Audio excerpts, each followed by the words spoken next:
ሰላም ሰላም፣ እንዴት ናችሁ? ሰላም ናችሁ? ውድ የዓለምነሽ ዩቲዩብ ሚዲያ ተከታታይ እህት ወንድሞቼ፣ እናት አባቶቼ ሁላችሁም በያላችሁበት የእግዚአብሔር ሰላምታ ይድረሳችሁ። አለሁላችሁ። እንዴት ናችሁ? ሰላም ናችሁ? አለን፣ እግዚአብሔር ይመስገን።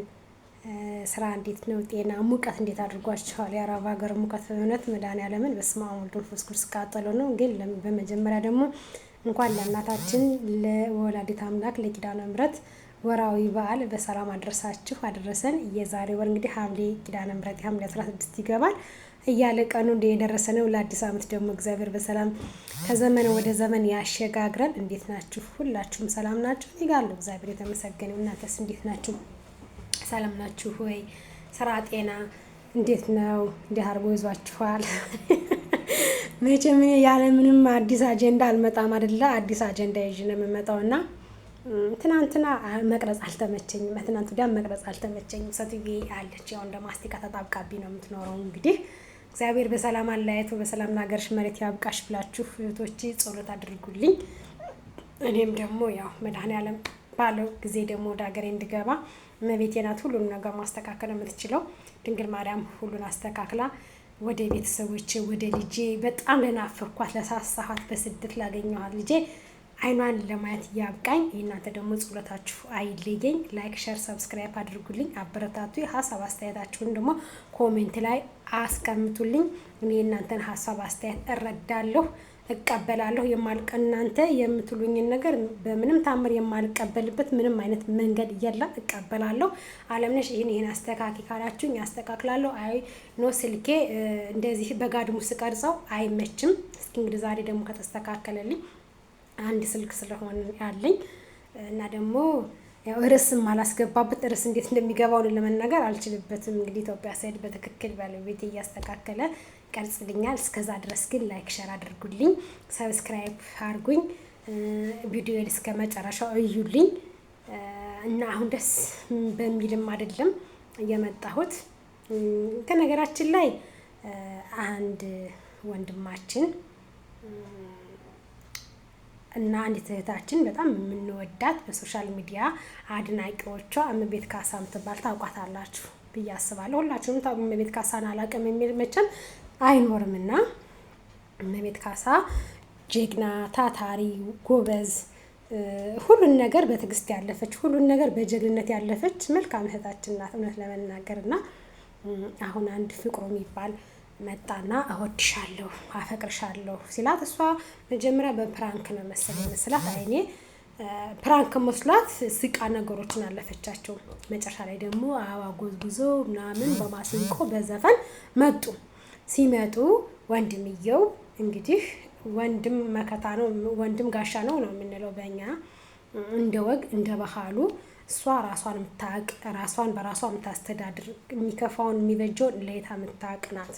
በሀገራችን ሽማግሌ ተሰዶ ልጅህን ለልጅ ተብሎ ነው የሚገባ። አሁን ያን ቀርቷል። ግን እኔ የወደድኩትን እኔ ያፈቀርኩትን ነው ማግባት የምችለው እንጂ ወንድሜ ትንሼ አዝላ ያሳደገችው ትንሽ ወንድሟ እሱን ፍቅሩን ካላገባሽ እኔ አንቺ ወንድም አይደለሁም፣ እኔ የእሱ ካላደረኩሽ በአንገቴ ገመድ ይገባል ይሸለቀቃል ምናምን። እኔ ቅርታ አድርግልኝና ክንዱ የኔ ወንድም ትንሽ ብትሆን እኔ የማልፈልገውን ሰው ካላገባሽ እሷ ላሳድገህ አንተ እሷ ልትመክራት አትችልም እና ታነቃለሁኝ አለ። ያን ፍቅሩ የሚባል ደግሞ በፍቅር ነው እንጂ ስምህ ፍቅሩ ነው፣ ነገር ግን በፍቅር ነው የሰው ልጅ የሚገዛው።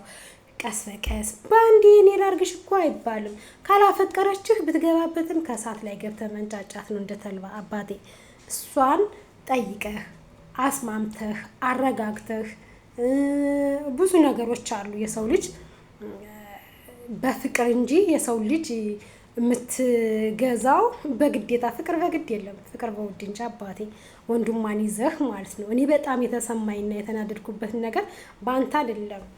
አንተ ወንድሟን ይዘህ ከወንድሟ ጋር ስለሆንክ ወንድሟ ብላ ለወንድሟ ስትል ታገባኛለች፣ እሺ ትለኛለች ፍቅሬን ብለህ ነው። ወንድሟ ከፈለገ ገደል ይገባል እንጂ ወንድሜን እንደኔም ቢሆን ማልፈልገውን ማላፈቅረውን ሰው ወንድሜ ከፈለገ ገደል ይገባል እንጂ አላገባም። አንተ መጀመሪያ ለቤተሰቦቿ ፍቅር ሲኖርህ ነው ክብር ሲኖርህ። ክብር የሚባል ነገር አለ። እኛ ደግሞ አማራዎች ክብራችን እንወዳለን። ክብራችን ሞታችን ነው። በክብራችን የሚመጣብን ሰው በጭራሽ አንፋታም። አንተ ወንድሙን ብሎ ከገጠር መጥቶ እህትና ወንድሙን ለማስማማት ገጠር እንግዲህ በአሁኑ ሰዓት ማንም ሰው ለመንቀሳቀስ በሚፈራራበት ሰዓት አባይ በረሃን ማቋረጥ ማለት እንዴት እንደሆነ ታውቀዋለህ።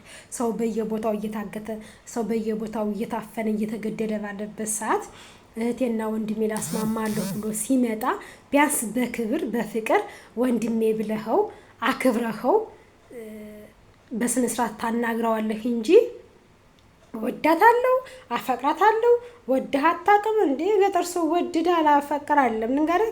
የገጠር ሰው እናትና አባት ነው የሚያጨው። ባሏን የምታየው ሴቷ የሰርጓ ቀን ብቻ ነው። ወንድየው ሚስቱን የሚያየት የሰርጉ ቀን ብቻ ነው እንጂ እንደናንተ መላላት ምናምን። አሁን አንተ ክንዱ ማፈሪያ ነህ፣ ማርያምን ማፈሪያ። የእናትህ ልጅ ወንድምህ ፀጉርህን እያፍተለተልክ ሃይ ብሩ ሃይ መጣሽ እንዴት ነሽ ሂጂ እርሻሽን ረሽ እንጂ እንዴት ነው እዚህ ልትሆን ያማረሽ ምናምን አይደብርም እንዴ? እርሻ እኮ ነው እንዴ? ያላረሰማ ታዲያ እኮ ኩባያን ጥልጥሎ ሱቅ ለሱቅ ነው መዳበሪያ ይዞ የሚሄደው እንዴ?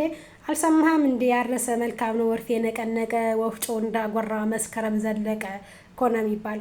ገበሬ ልጅ ነኝ እኛ። የገበሬ ልጅ ሆነ ወንድምህን ገበሬ ወንድምህን አንተ ልታጥላለው። አንተ ትናንትና ያን ፍቅሩ የሚባለው ይቅርታ ፍቅሩ የሚባለው የ10 ብር መነጽር ሰጥቶህ እዛች ላይ ሰክተህ የእናትህ ልጅ እመቤትን አዝላ ያሳደግ ስንት መስዋዕት የከፈለችልህን ጀግናይቱ ታታሪዋን እህትህን ጥለህ እኔ እሱን ካላገባሽ እኔ ወንድምሽ አልሆንም ምና አንተ አይደለህም እሷን የምትመርጥላት የምታገባና የማታገባውን አንተ ሳትሆን እሷን መርጣ የወደደችውን ያፈቀረችውን ማግባት ትችላለች እንጂ አንተ በፍጹም መርጣ ልታጋባት መብትም የለህም። አንተ ምን ነህ? ምን ስለሆንክ ነው? ይቅር ደግሞ ወንድምህን ለወንድም